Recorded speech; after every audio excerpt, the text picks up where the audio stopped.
All right, so what's going on, guys? Welcome back to the channel. Today, what I'm trying to do is verify the timing.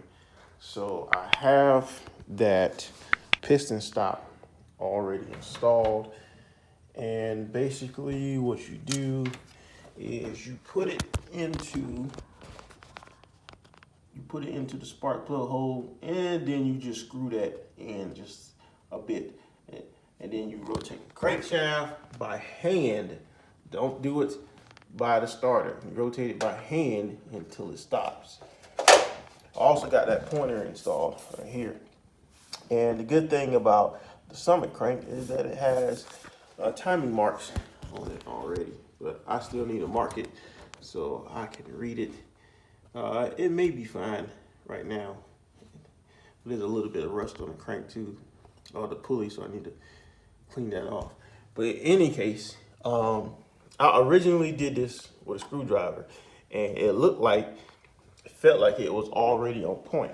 It's like it was already on top dead center. So I guess I wasted $10, but now I have it. So what I did before was I stuck a screwdriver. I go with number 2. I stuck a screwdriver into the spark plug hole.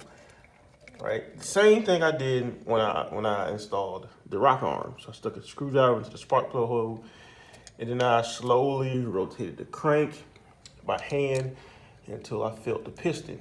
Now, once I felt it at the top, I applied a little bit of pressure on it, and the moment I felt the piston go back down, I rotated the crank back a little bit so that it's back up at the top.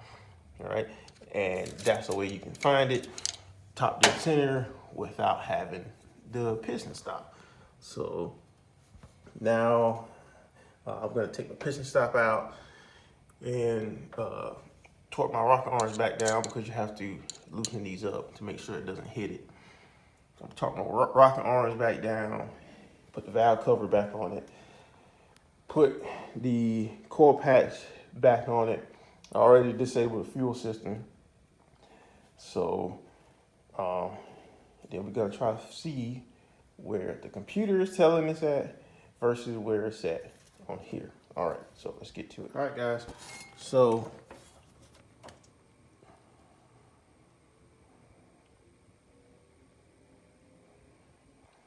I did a little bit more testing, even though I'm pretty sure that number one, don't mind that angle, because the angle, I can't get a good view of it from straight on, but the angle here makes it look like it's a bit off. See, I'll move up a little bit, it's on there. All right, so what I did using the tool, just to verify again, was I rotated the crank clockwise, and then when it stopped, that's what that mark came in at. And then I rotated it counterclockwise, and when it stopped, that's where that mark came in at. So then, of course, it's gonna go all the way down and come back around, right? So then I measured with my tape measure in between these two, right? And then I took the distance, half the distance of what I measured at, and if my calculations are correct, 0 right here is in fact top dead center. That's what it came out at for my measurements between these 2 points here, and then half of that was in fact right here at 0.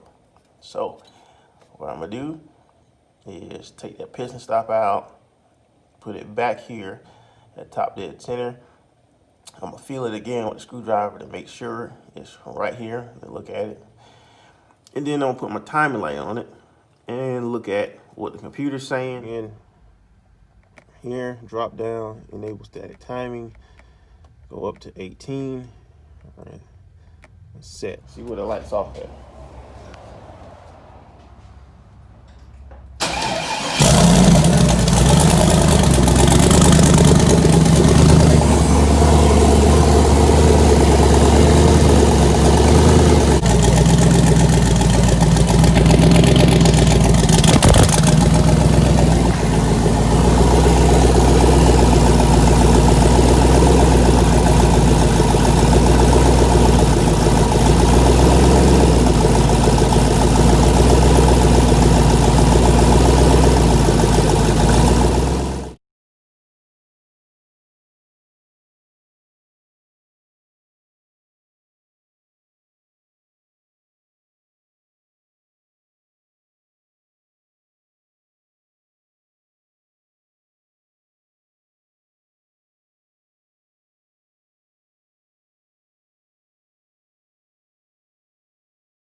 adjustments.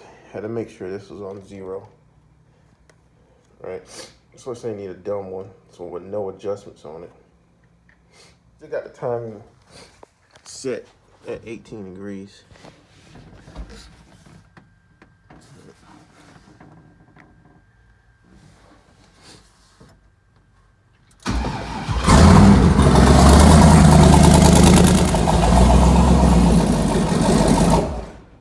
Alright, so, oh man, all the fumes was getting in my face, messing with my eyes. Alright, so with the timing light at 0, not advanced, it looked like I had it at 18 on the computer, and it looked like it was seeing 16 on the crank, 16 or 14. But the good thing I recorded it, so now I'm gonna go back and re-watch it in slow mode so I can see where it's at. So let me look at that too. So, okay, guys, so the camshaft, well, so the timing ended up being 4 degrees off. So we had to do a offset within the software on the Holley Terminator. So what I did was I just downloaded my file, sent it over to my tuner, and he did the offset for it. And then he sent it back and I just uploaded it, and then I rechecked everything to make sure it was synced up and good to go. After we got that done, we got it good to go. It was good now. So of course I had to rev it up for a little bit to make sure it's good. Let's try this. Static timing.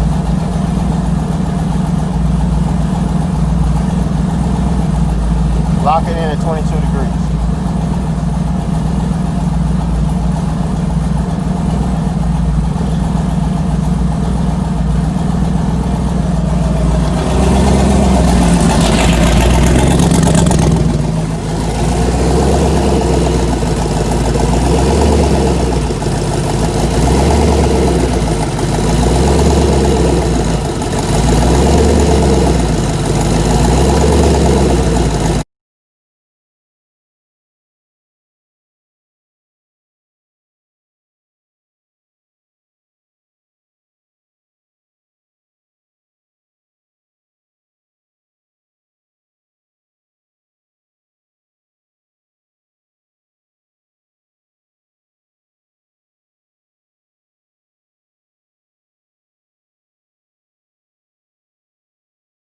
So if you guys haven't already, and if you do like this video, make sure you drop that like button and comment down below, and subscribe so for more of these videos. Thanks for watching.